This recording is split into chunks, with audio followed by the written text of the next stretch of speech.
think it's been said. This is a test of who we are and how we react, and I look forward to working with members of this subcommittee to do more than token responses until such time as Erdogan formally and personally apologizes for what happens. Thank you again, Mr. Chairman. You know, when we speak about foreign policy, we typically speak about the best interests of the American people and the national security interests of the United States. We don't typically contemplate in the discussion of foreign policy that it implicates the protections of the American people on our own soil from violent actions of a foreign government. But I think the chairman is right. This is a moment in which the commitment of the United States in terms of our basic human rights, our basic freedoms that we are so proud of, that we hold up to the world, our commitment to that will be tested by the way we respond to the actions of a foreign government coming to America and attacking people who are peacefully protesting, which is a bedrock of our democracy. And I promise, as a member of this subcommittee and as a member of Congress, I will do all that I can to vindicate those sacred rights and to insist that the Turkish government, President Erdogan, accept full responsibility for his conduct, and that we stand strong in the view of the rest of the world with respect to our commitment to important human rights. And I yield back. Judge Poe. Thank you, Mr. Chairman. I think our message should be to the tyrant that you don't mess with American citizens and their constitutional rights, or you will rule the day that you ever did.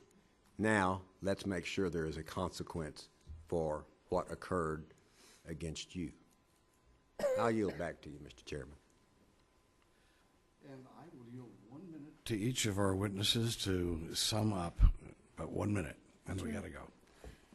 Well, I have always been proud to be a citizen of America, of United States of America. Now, seeing a great response from Congress, from Senate, from fellow Americans, I feel so thankful and so grateful for the fact that I'm on this land and that my rights are protected and I have people who care deeply about me.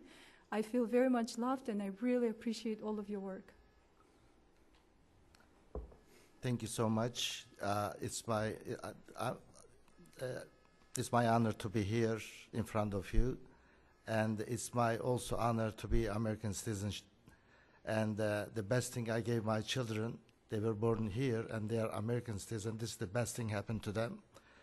And last sentence, as a Kurdish from Turkey, an American citizen, if this is what they do us here, imagine what they do, the Kurds, Armenian, Greek, others against the government in Turkey, what they do. Excellent point. Thank you.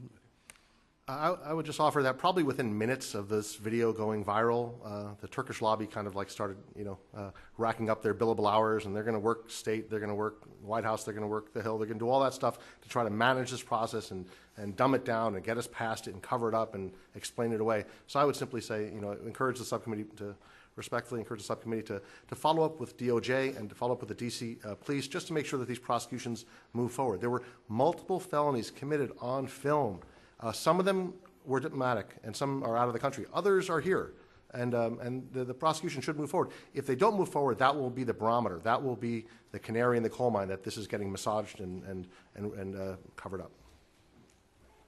I'd do two things. One is I would have one of you gentlemen, or all five of you, four of you, five of you, to have a mano with President Trump and make clear to him in private why he ought not to cozy up to this guy, because I'm not sure that there has been enough distance from the White House vis-a-vis Erdogan, and it's just bad mojo all the way around if the White House appears to be congenial. I also would be curious where Erdogan keeps his money. Everybody has offshore accounts, Channel Islands, you name it, they got it.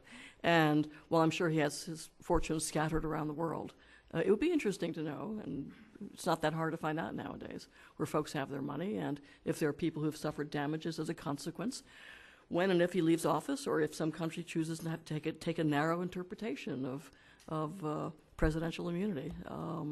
There are suits to be filed and fun to be had.